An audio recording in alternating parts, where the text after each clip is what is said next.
Hi, everybody. This is Leah Martin from Time Doctor and Running Remote, and today we're going to be going through my version of an emergency work from home operational procedure or guide. This is a live presentation, obviously. If you've got questions, please post them in the comments, and then I'm going to go through and answer those after I finish everything. Reason being is it's just me literally doing it today. I have this main computer that I'm off of, and then I have my notes here on my iPad. So I'll also be able to write stuff out with this fancy little pen afterwards if you guys are interested during the Q&A. But we're going to get into it. Basically, we are in a very interesting time in our history. And I think that we are unfortunately in one of those low periods in history. And I think what we do over the next few days and weeks will define whether or not we're going to have a speed bump in our history or whether it's going to be a much longer winter. So with that said, I've been working constantly putting together content like this, talking to the press, trying to get the word out on work from home agreements, remote work, because for us, it's something that we've been doing for 15 years and something that I'm very passionate about. And now it's something that can literally slow down the spread of this virus. So I'm excited to be able to show you guys. And basically the thesis of this entire presentation is don't panic, but take action. And that's probably a really good way to be able to think about everything connected to this pandemic. I'm not going to talk about the pandemic specifically, like, is it going to be bad? Is it going to be good? That's for a doctor or an epidemiologist to really talk about. We have a couple of those, by the way, on staff if you're interested. And I'm specifically only going to be focusing on remote work. So, very quickly, my name is Liam Martin. I am the co-founder and CMO of Time Doctor, Staff.com, and Running Remote. Time Doctor is a leading time tracking tool for remote workers. Staff.com is the same tool for the enterprise space. And then Running Remote is the largest conference on building and scaling remote teams. We've been running it for 2 years. Unfortunately, we had to postpone our third year due to the coronavirus pandemic. However, we are going to actually be postponing it towards September.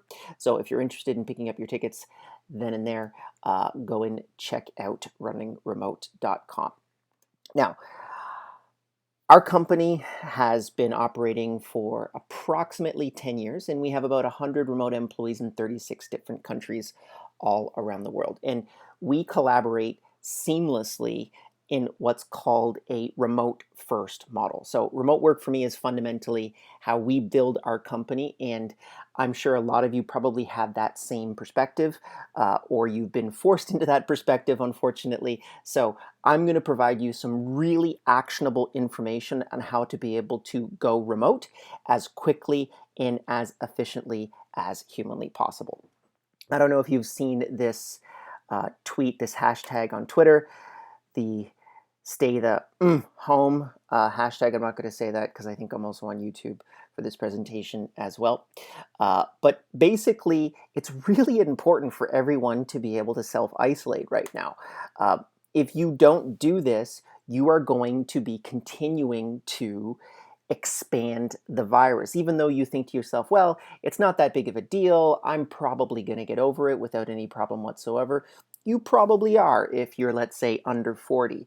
But if you're in the 80 plus category, it's serious. If you have pre-existing conditions, it's very, very serious. And this is something that is frustrating to me because when you really look at the magic of self-isolation, it's one of the best strategies that we have to be able to slow down the expanse of this virus. I just picked this image up literally off the internet today.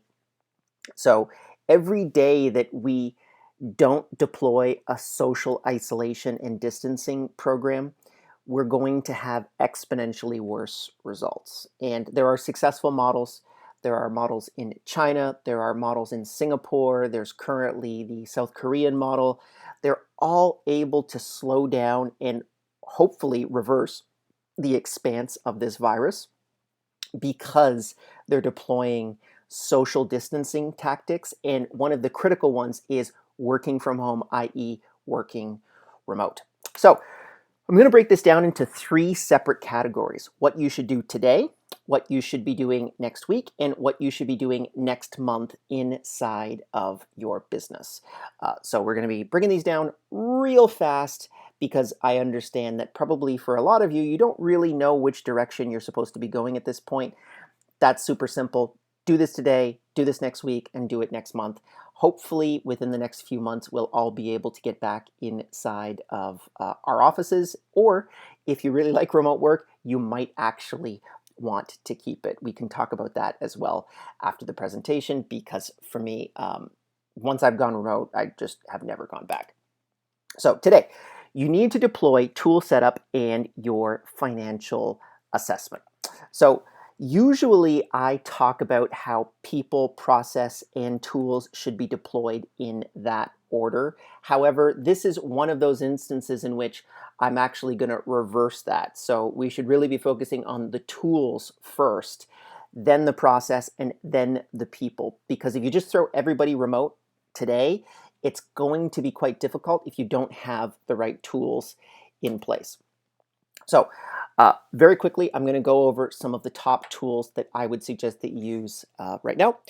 First one is these little babies right here, the Bose Sound True Ultras. They are $70. They are one of the cheapest and highest quality earbuds on the market. They plug in through a 3.5mm jack. And the reason why I like these earphones or earbuds is not necessarily because they fit my ear really well, although they do, but more importantly, the microphone is a very, very high quality, and you're going to need that when you're going to be doing communication remotely, because you're going to be talking through video cams quite a bit over the next couple months. So those are on Amazon, $70.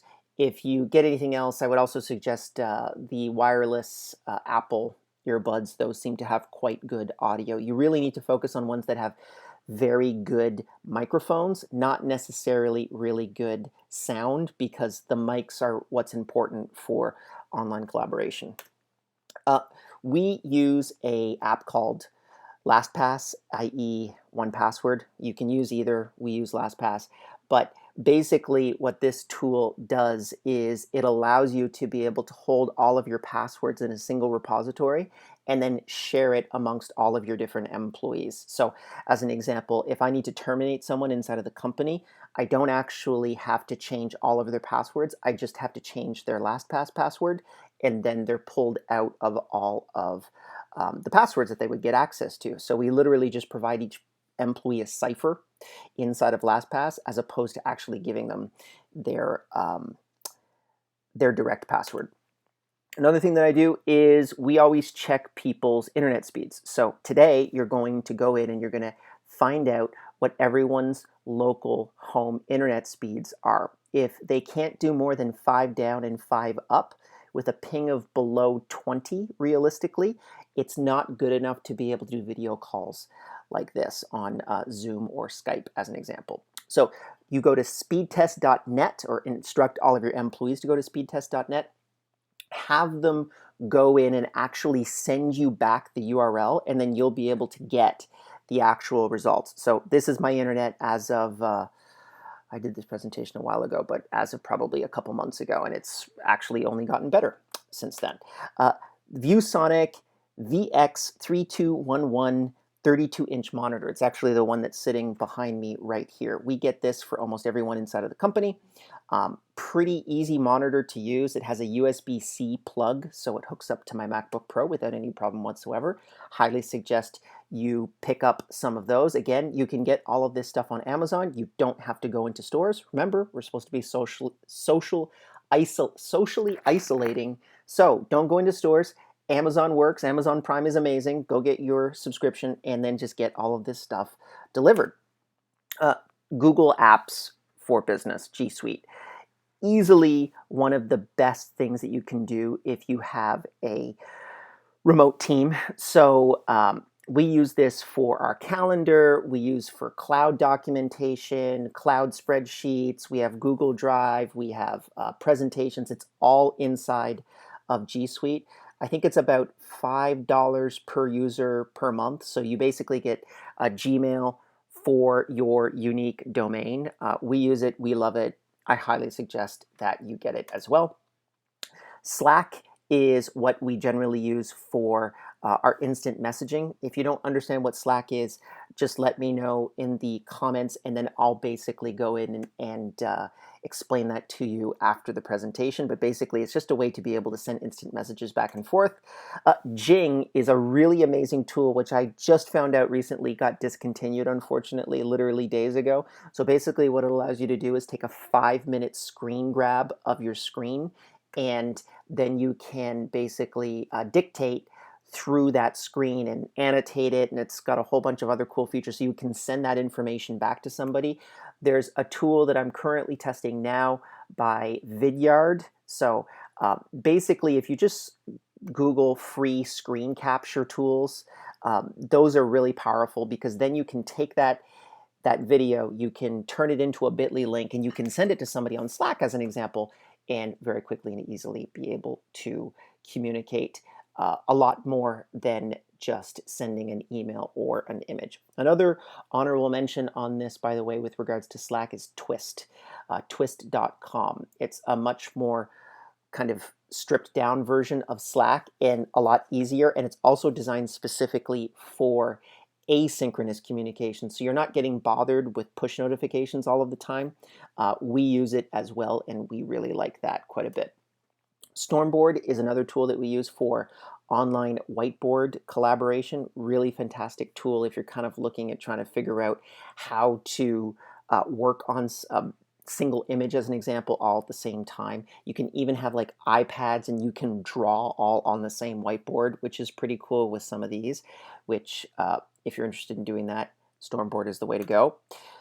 Skype is a really amazing tool. I know a lot of people think that Skype is old, but it is probably one of the widest used tools for video conferencing that currently exist on the internet, and it's completely free. If you want a paid version, then something like Zoom would probably be your best bet.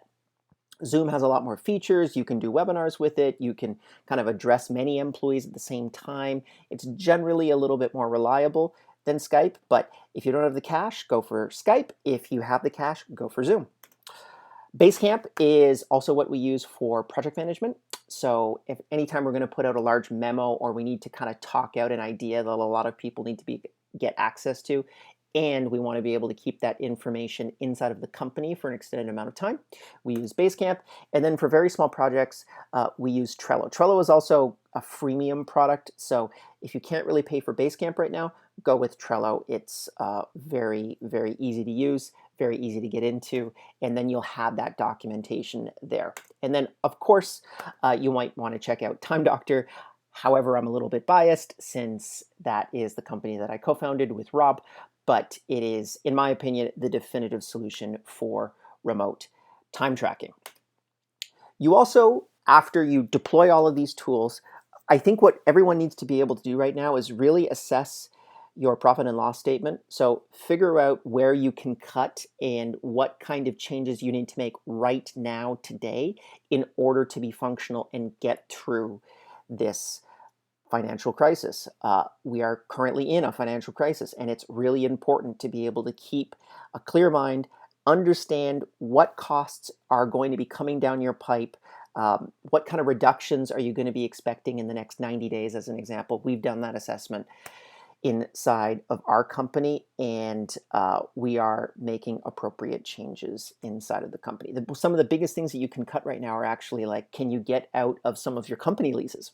That's something that we've recognized is probably unique to brick and mortar companies, what we call on-premise companies in the remote first world, but you can definitely look at where you're going to make those cuts, and I would make them earlier rather than later.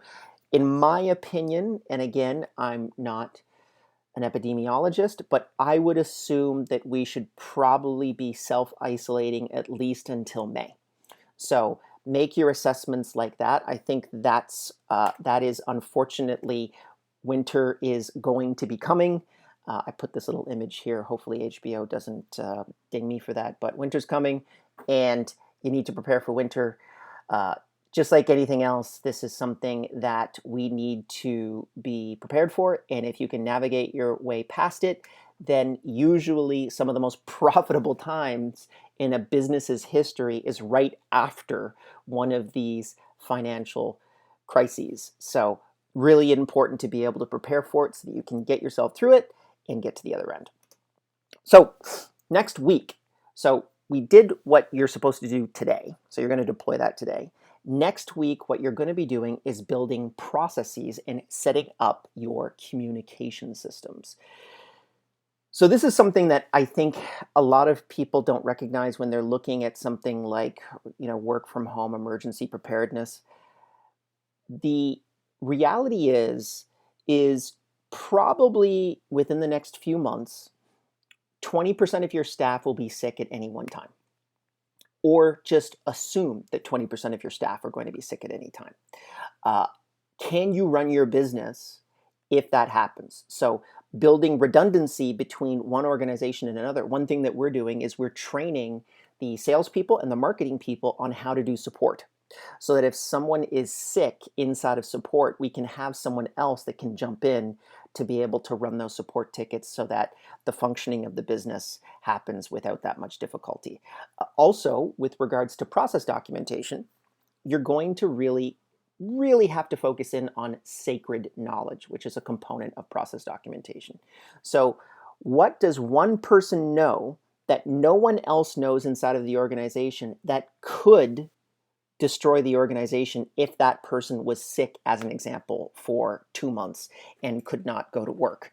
So does John have a secret way of doing payroll that no one really knows about? And if John is sick, then no one can actually get their checks in the next 2 weeks. You need to be able to do those types of assessments, and that's actually what we're going to be talking about next. So I have a process for building process, of course I do, which I call the 4Ds. And it's basically discover, design, deploy, and debug. So in the discovery phase, you're literally going to discover the history of the process, i.e., why are things done this way? A lot of the times when you're building out process, some of the reasons why processes were done the way they were for illogical reasons. So you need to really figure out what is the process, discover the history of that process, and then hopefully move that informed information into the next stage, which is the design stage. So that's where you literally take the lessons that you've learned from your build process and you are going to bring it over to the deploy stage. So in the deploy stage, that's where you take your processes and your employees and you find out basically what's working and what's not working. So as an example here, let's say I was going to build a process on how to give a live video presentation on a webinar. I would be able to figure out, well, how does someone sign up for the webinar? What kind of Zoom integration do we need to be able to do? How does the software going to be installed? How are we going to promote it? How are we going to bring people to it? So I take all that information, and then I bring it into this deploy stage, and I give it to people that are actually doing that task. And I don't ask them things like, do you like this process? Because employees will always say yes, unfortunately, to that. I very specifically say, what are 3 things that I can do to improve this process? Which brings me to the debug stage. So basically the debug stage is where you're going to just repeat the discover, design, and deploy stages until there is no more significant feedback happening. And usually that happens maybe 2 or 3 times before you have what I like to call perfect process. Now, doing process documentation is kind of like doing your taxes. No one really wants to do it.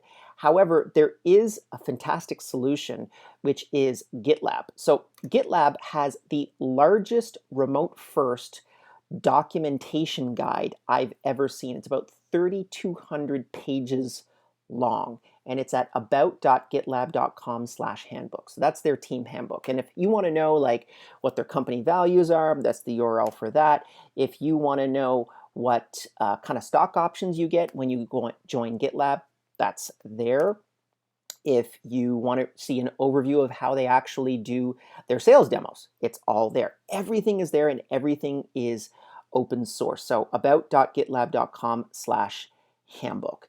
Now, in terms of process documentation tools, what I would suggest is start with Google Docs. That's completely free or basically free. And if you want to get into a more advanced tool, I would suggest a tool like Trainual. Go to trainual.com. They are specialists on how to build process documentation, and you'll be able to deploy everything, and it will be very easy to be able to get that inside of the hands of your team. Now, next month, you're going to be deploying metrics and you're going to be monitoring mental health. This is something that a lot of people end up getting right inside of remote companies at the beginning, but it ends up being a problem in the long term, and I'll tell you why. Inside of remote companies, you must force communication.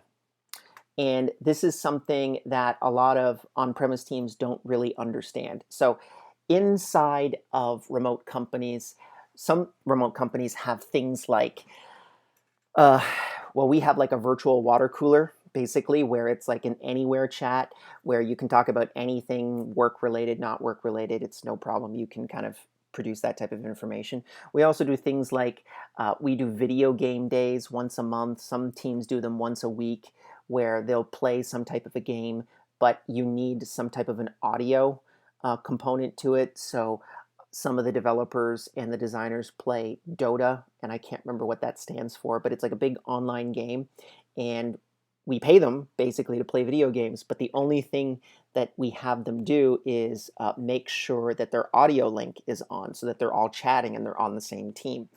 And 90% of communication isn't really about work, but 10% is. And that's kind of that water cooler environment that you need in order to really keep your culture intact and also to be able to communicate effectively across your company. So you need to be able to force communication. You need to be able to formalize it, as opposed to inside of on-premise companies where it just naturally happens because people are floating around and end up getting into conversations and collaboration environments. There's less sort of mistaken collaboration inside of remote teams. So because of that, you need to be able to make sure that you've created it and you're actively creating those environments so that people can collaborate.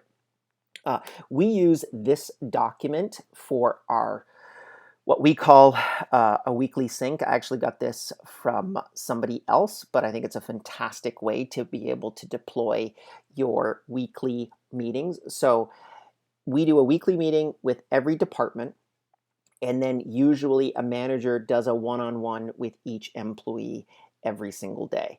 Every single week. So usually an employee is seen twice, once in the group meeting and then once in the one-on-one.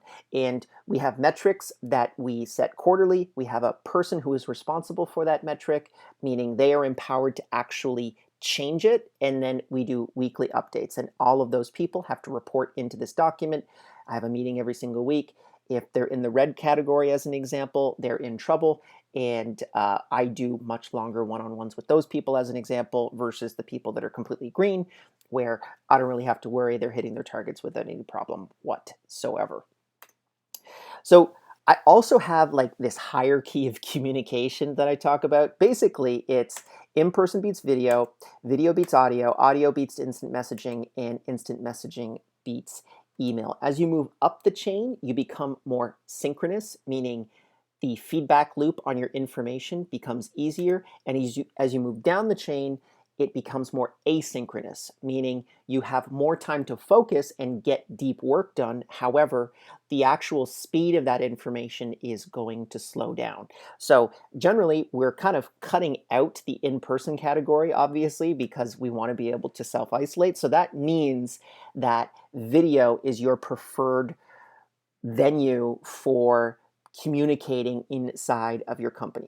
So as an example, let's say there's like 8 or 9 Slack instant messages that I've had between 2 or 3 team members, as an example, on a particular issue, and no one's really getting it. Well, I'll push that as quickly as humanly possible to video. And the reason being is for 2 sources. Number one, I can see all of the nonverbal communication that is occurring. And then number 2, which is the second half of the next month that you're going to be working on, you need to be able to work on everyone's mental health. So not only your own, but everyone else inside of the company. And by getting more granularity on what people are doing in terms of video, at least audio, probably not instant messaging, you'll be able to get access to where they're at mentally and hopefully be able to reach out as much as possible during this trying time.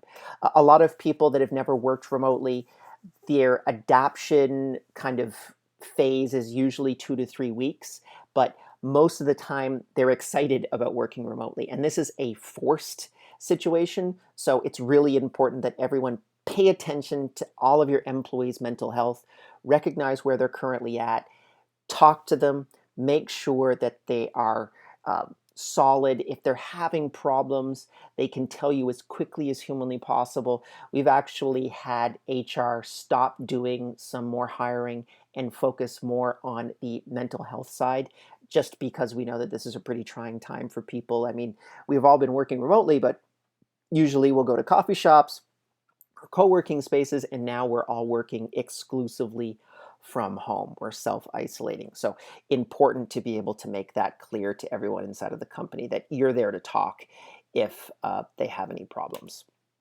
I also have this. So this is kind of like a little bit of an extra one.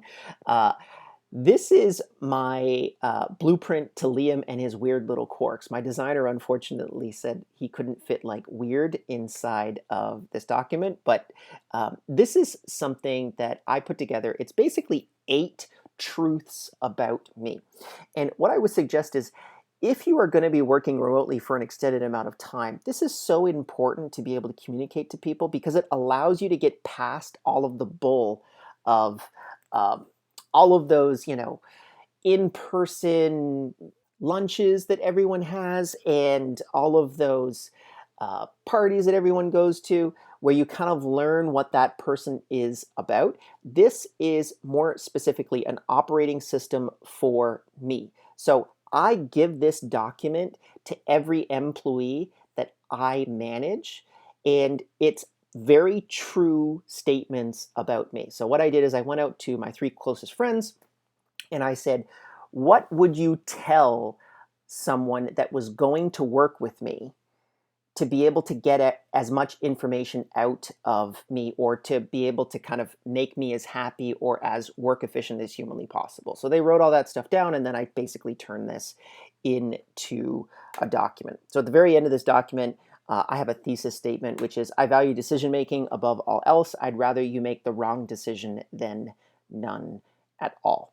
And it's funny, actually, we've had some of these people that have gone through the entire hiring process. They've seen this document, recognized that we probably shouldn't be working together, and we've either recognized it wasn't the right fit, so they didn't work for us, or they worked for a different department for someone that was a bit of a better fit. My big thesis is, I want people to take action. Imperfect action is better than no action at all. And that's something that is really important to be able to communicate to everybody, particularly now that they're all working remotely, because there's going to be less communication that occurs inside of a remote company. So taking action is so important. Most decisions can be reversed within 24 hours. So take action, encourage that inside of your remote team, and you're going to have a much easier time kind of getting over this bump of going remote. So also, for everyone that's kind of seeing this and thinking to themselves, oh man, I got to work from home, this really sucks. Well, the reality is remote work is the future. Remote workers have a 25% higher retention rate than their on-premise counterparts. 65% of people want to work remotely. It's actually the #1 job perk for millennials. They're about 35% faster to hire than their on-premise counterparts, and remote work is way up. This was obviously before the current situation has popped up, but Remote work is about 4% of the US workforce last year, and it's projected to be 50% of the US workforce by 2027. So, definitely a huge, huge trend and something that you should be getting educated on, anyways, if you are basically stuck in this type of situation. Remote work really gives employers and employees the opportunity to find the best of each other. So, I know that this is probably hard right now. I can recognize it's been hard for me. I mean, I don't like staying inside of my place for weeks on end. This is something that is definitely not going to be enjoyable for me. But the reality is that it's something that each of us have to do in order to actually make sure that we're slowing down the spread of this virus. And there are a ton of positive aspects to remote work, and I'm sure you're going to be discovering those over the next couple of weeks. Also, as a little addition, we are running a donation-only event in on April 20th. And we're going to be having people like David Hansen, who is the co-founder of Basecamp. Lori McLeese is the director of HR at Automatic. The director of Remote, Darren Murph from GitLab, and a ton of other people. It's an absolutely amazing group that's come together. Everyone is giving their time for free. The donations go to the Red Cross. So if you want to be able to get access to this type of information, I'll have the links down below for where to register. And it's going to be a live event. So if you're really, you can deploy the information that we currently have right now that I'm giving to you at this point, and then in a month, you'll be able to really do a much deeper dive if you need to in order to hopefully make sure that I'm hopeful that by May we'll all be able to kind of get back out of this situation. If that's not going to happen, then learning this information now is going to allow you to be ahead of the curve, and this is the definitive online event for really learning how to be able to get past this type of negative aspect in all of our businesses' lives. So, and you might even enjoy it as well. So, check that out. Links are down below. And if you have any questions, I am going to go into the chat right now and check them out.